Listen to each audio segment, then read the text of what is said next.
Anti-Terrorism Act of 2019 under Committee Report number 9, which was first presented to this august body by Senator Panfilo Lacson as chairperson of the Senate Committee on National Defense and Security, Peace, Unification, and Reconciliation.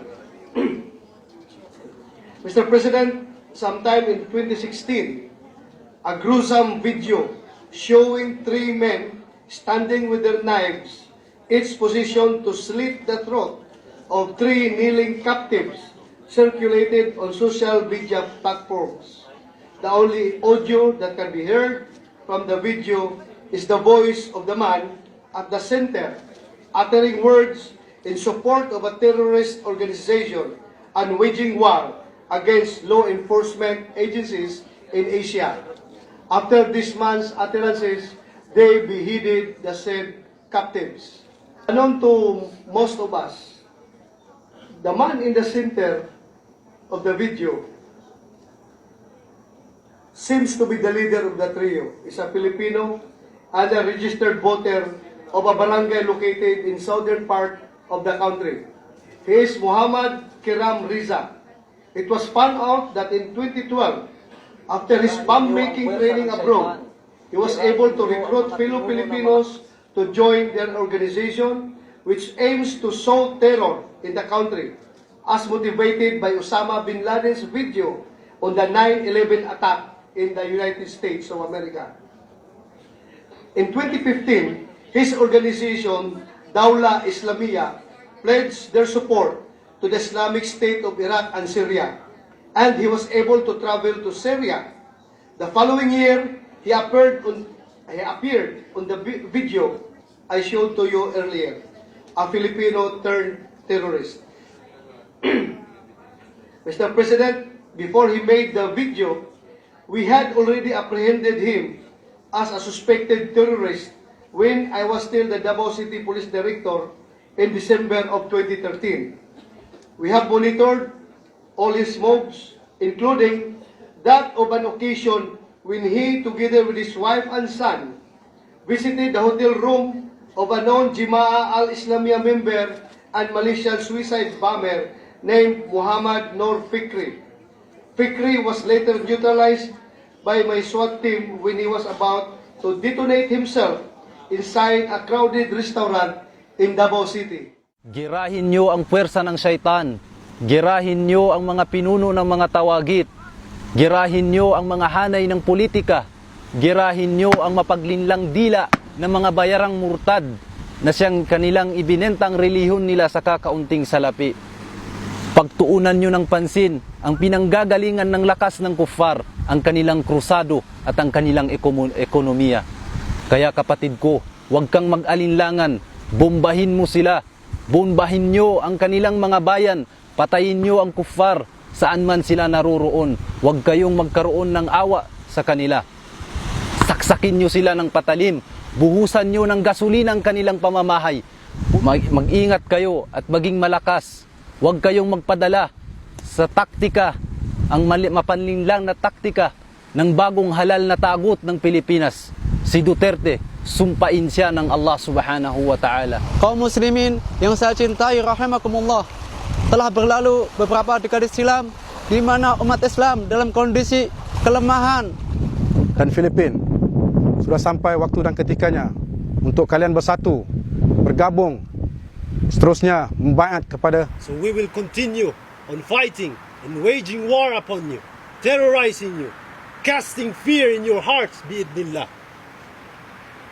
Know that this war that you wage upon Islam is as bright as the sun in the sky. For the mu'minin, the believers in this world today. If you have observed,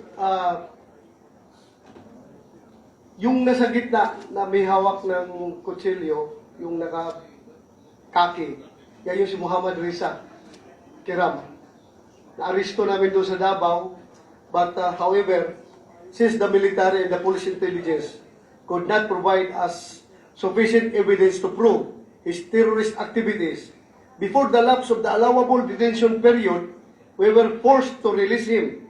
If only we had been allowed then to detain him for at least a week in order to build a solid case against him as a terrorist, he would not have had the opportunity to commit more terror acts, like beheading of these victims. In 2018, he was included in the U.S. list of especially designated global terrorists. The UN Security Council also designated him under the ISIS and Al-Qaeda sanction list. Moreover, this man is included in the Interpol Red Notice list in April 2019. Despite his notoriety as a terrorist in 2018, our law enforcement agency was only able to file a case against him for the crime of inciting to sedition in relation to the Cybercrime Prevention Act of 2012 for the very video that I showed you. Imagine, a person especially designated as global terrorist was charged only with a crime beyond arm's length of our current anti-terrorism law or the Human Security Act of 2007. The other terrorist in the video who was standing on the right side of Riza, yan yung naka-square yung mukha, was identified as Mohammed Saifuddin Faiz, an Indonesian national who spent most of his adult life in Mama Sapano, Maguindanao. He was arrested by the PNP Intelligence Group operatives in Zamboanga City last 2005, but was released in 2015 after the dismissal of cases filed against him. He was later on deported to Indonesia and eventually joined the ISIS in Al-Raqqa, Iraq. There lies our problem, Mr. President. Our law against terrorism is so soft that it is almost tantamount to tolerance. We do not tolerate acts of terrorism. We must let it be known to the world that we are in solidarity in the global fight against terrorism. And this stand should materialize in legislation. The most advanced weaponry budget can provide is worthless if our law enforcers' hands are tied because the law restricts them to be more aggressive in their cause against terrorism. It is the terrorists that should fear the law and not our law enforcers, who are always under threat of lawsuits for violating rights of suspected terrorists. I fully agree with the statement of Senator Panfilo Lacson when he said during his sponsorship speech that it is only in the Philippines, as the expression goes, where the anti-terrorism law has literally more provisions restricting our law enforcers than bringing terrorists to justice.